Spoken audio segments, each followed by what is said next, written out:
Welcome to Behind Closed Doors YouTube channel. The house felt colder than usual, despite the central heating running full blast. The silence weighed heavily on Sarah's chest, making each breath feel like a burden. She sat on the couch, staring at the muted television screen. She didn't even know what was on. It didn't matter. Nothing mattered anymore. Her mind was preoccupied with the same thought that had haunted her for months. What happened to me?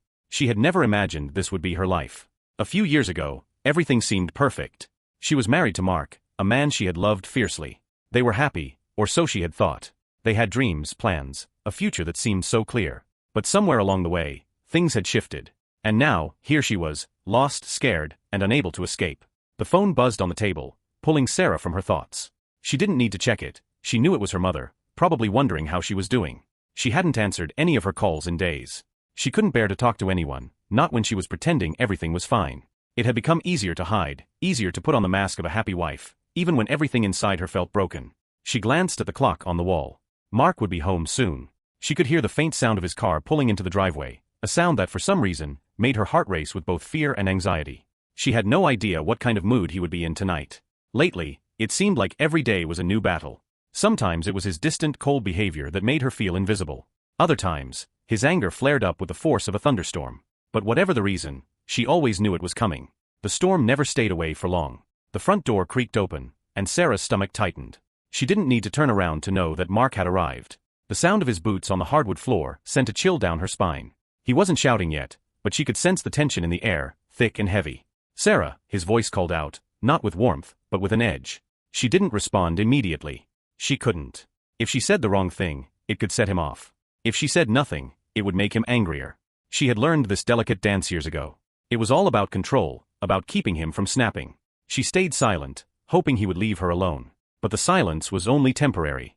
His footsteps grew closer, and before she knew it, he was standing directly behind her. She could feel the heat of his body, his presence filling the room like a looming storm cloud. "I said." "Sarah," he repeated, his voice rising just a little. "What's going on? Why didn't you pick up the phone?" Sarah flinched. "I didn't feel like talking," she said quietly, her voice barely above a whisper. Mark's jaw clenched. He didn't like it when she spoke to him like that, when she gave him short, clipped answers. "You didn't feel like talking," he repeated, his tone growing sharper. "I've been at work all day, busting my ass for us, and you can't even answer your phone?"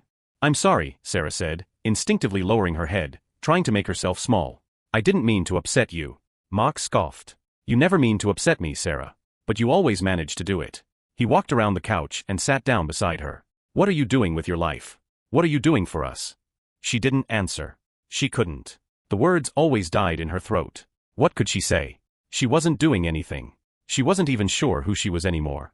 She used to have dreams, used to have a sense of purpose, but that woman seemed like a distant memory now. "I'm trying to keep this house together," he continued, his voice low, almost calm now, "but it feels like I'm the only one trying. It feels like you don't even care about me anymore." Sarah felt her throat tighten. She didn't know how to respond. She didn't know how to fix this.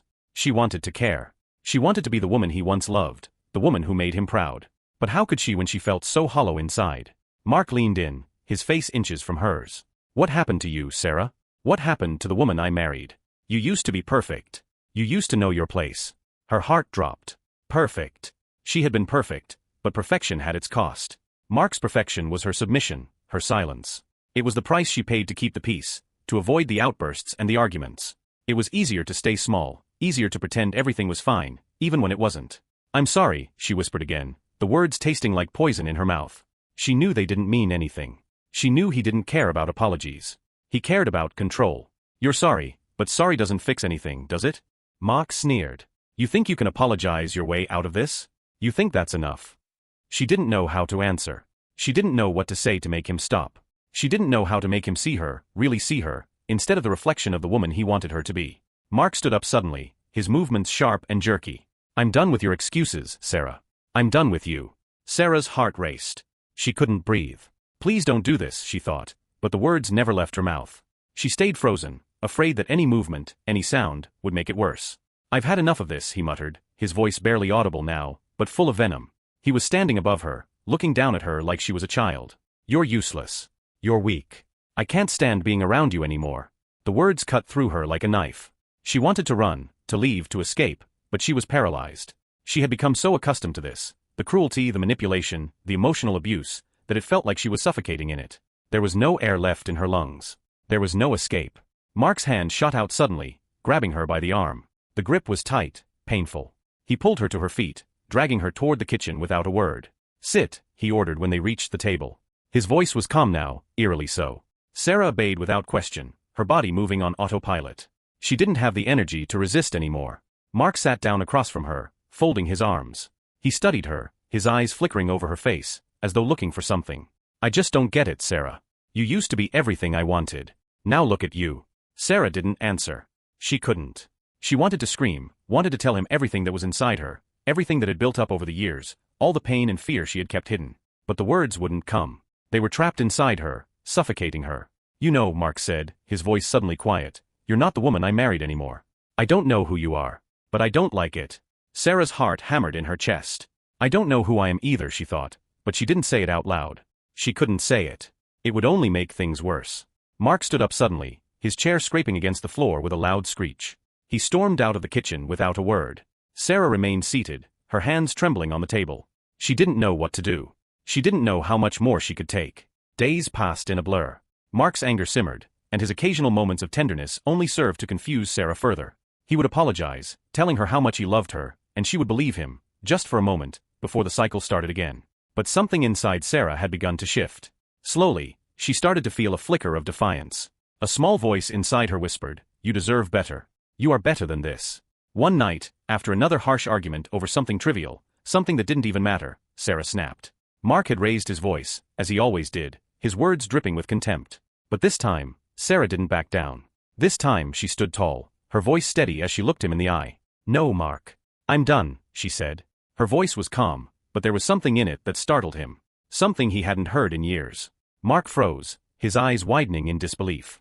"What did you say?" "I'm done," Sarah repeated. "I won't let you treat me like this anymore. I won't stay in this relationship where I'm constantly walking on eggshells. I won't stay in this relationship where I'm nothing but a shadow." Mark's expression darkened, and he took a step toward her. "You think you can just walk away from me?" His voice was low, filled with menace. "I'm walking away," Sarah said, her voice firm. "I'm leaving, Mark. And this time, I'm not coming back." The words hung in the air, heavy and final. For the first time in years, Sarah felt a glimmer of hope. It wasn't a grand moment of triumph, but it was something. She wasn't trapped anymore.